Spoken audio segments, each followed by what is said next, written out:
एक धनी आदमी था। धन की उसके पास कोई कमी नहीं थी, परंतु फिर भी व्यवसाय करना व धन कमाना उसका प्रमुख शौक था। उसका हंसता खेलता भरा पूरा परिवार भी था, लेकिन सब कुछ होते हुए वो सुखी नहीं था। हंसना, गाना या मस्ती का दूर दूर तक उसके जीवन में कोई नामो निशान नहीं था। बस इसी बात को लेकर वो परेशान रहा करता था। एक बार कहीं से उसके यहाँ एक सन्यासी पधारे। वे तो धनपति का हाल देखते ही समझ गए कि सब कुछ होते हुए भी यह सुखी नहीं है। उधर धनपति ने भी मौका देख अपना दुखड़ा उनके सामने रो ही दिया। वो दोनों हाथ जोड़ सन्यासी के चरणों में गिड़गिड़ाते हुए बोला, मेरे पास सब कुछ है पर जीवन में खुशी नहीं। कुछ भी करो महाराज, परंतु मेरा जीवन खुशी से भर दो। सन्यासी हंसते हुए बोला, वो तो मेरे लिए क्षण भर का काम है, बस उसके लिए तुम्हें मेरी एक शर्त पूरी करनी होगी, लेकिन शायद तुमसे होगी नहीं। धनपति बोला, क्या बात करते हो महाराज, जीवन में खुशी पाने के लिए मैं कुछ भी कर सकता हूँ। ये सुनते ही सन्यासी ने पास से एक छोटा सा घड़ा निकाला और उसे वह हाथ में थमाते हुए बोले, बस इसे सोने की मोहरों व हीरे जवाहरातों से भरकर मुझे दे दो। अब धनपति के पास तो अपार धन था, उसे खुशी पाने हेतु इतना दान पोसाता ही था। वो तो झट से दौड़कर गया और दोनों हाथों में खजाना और सोना मोहरे लाकर घड़े में उड़ेल दिया। लेकिन घड़ा भरा नहीं। कोई बात नहीं, कुछ कम पड़ गया तो फिर भर देते हैं, भला अपने पास खजाने की क्या कमी। ये सोचकर उसने 4-5 बार और खजाना व सोना मोहरे लाकर घड़े में उड़ेली, पर घड़ा था कि भर ही नहीं रहा था।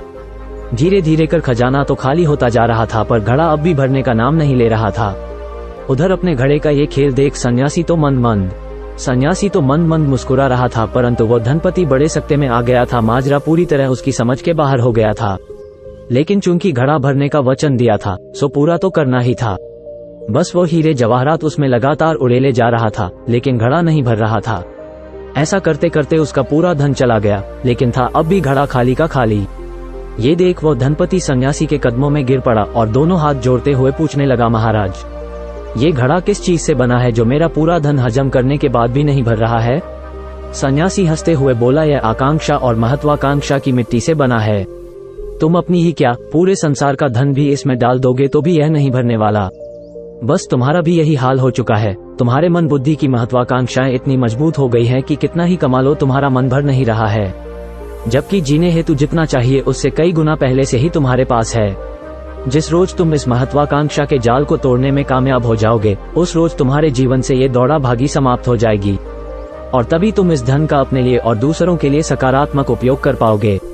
बस इससे तुम्हें आनंद व संतोष दोनों मिलेंगे। ये सुन बेचारा धनपति गिड़गिड़ाता हुआ बोला, आपकी बात तो समझ गया, लेकिन अब क्या, मेरा पूरा धन तो आपका घड़ा खा गया। सन्यासी ने हंसते हुए घड़ा उलट दिया और सोना सहित सारे हीरे जवाहर बाहर ढेर की शक्ल में जमा हो गए। धनपति अपना खोया धन वापस पाकर बड़ा प्रसन्न हुआ। फिर तो उसका जीवन ही बदल गया। सबसे पहले तो उसने जीवन से सारी बेफिजूल की व्यावसायिक भागदौड़ छोड़ दी। इसके साथ ही वो अपने परिवार पर दिल खोलकर खर्च भी करने लगा। यही नहीं, जब मौका मिले अच्छे कामों हेतु दान भी खूब देने लगा। फिर क्या था, चंद दिनों में ही उसके जीवन ने ऐसी करवट ली कि वो आनंद और संतोष के शिखर पर जा बैठा। जरा ध्यान से देख लेना कि कहीं आपकी महत्वाकांक्षाएं भी आपको इस कदर दौड़ा तो नहीं रही। ऐसा तो नहीं कि धन के लोभ ने आपको इतना अंधा कर दिया है कि आपके पास ना तो अपने लिए समय है और ना ही आपका कमाया धन आपके काम आ रहा है। यदि ऐसा है तो आज ही संभल जाओ। धन जीवन की परम आवश्यकता है, पर धन उतना ही कमाना चाहिए जितना अपनी मृत्यु के पूर्व वापस पाओ।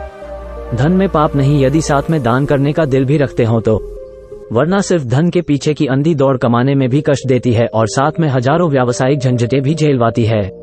और इतनी जहमत उठाने के बावजूद इसके वापस का या दान करने का हृदय न होने के कारण आप ही का कमाया धन आपको सुख भी रत्ती भर नहीं देता। एक क्षण को ठहरकर बुद्धिपूर्वक सोचना, क्या इससे बड़ा और कोई पागलपन हो सकता है दुनिया में।